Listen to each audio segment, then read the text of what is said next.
नमस्कार दोस्तों, सरिता शुक्ला लोगी चैनल पर एक बहुत प्यारा सा राम का भजन लेके आए हूँ। जन में है राम रघुरैया, अवध में बाजे बधैया।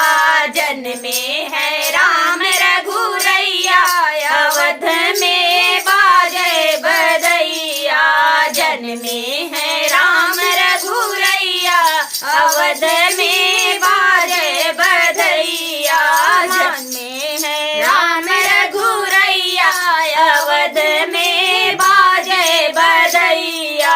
माता कौशल्या रानी मोहरा लुटावे, माता कौशल्या रानी मोहरा लुटावे। दशरथ लुटावे धेनु गैया, अवध में बाजे बधैया।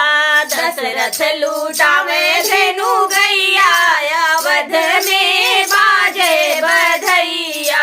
जन में है राम रघुरैया, अवध में बाजे बधैया। जन में है राम रघुरैया, अवध में बाजे बधैया। सब ऋषि मुनि जन मगन भये हैं, सब ऋषि मुनि जन मगन भये हैं। घर घर बाजे बधैया, जन्म लिहे राम रघुरैया। घर घर बाजे बधैया, जन्म लिहे राम रघुरैया। जन में है राम रघुरैया, अवध में बाजे बधैया। जन में है राम रघुरैया, अवध में बाजे बधैया।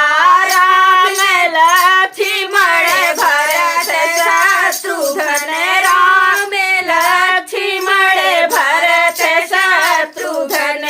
अंगना में खेले चारों भैया, अवध में बाजे बधैया। अंगना में खेले चारों भैया, अवध में बाजे बधैया। जन में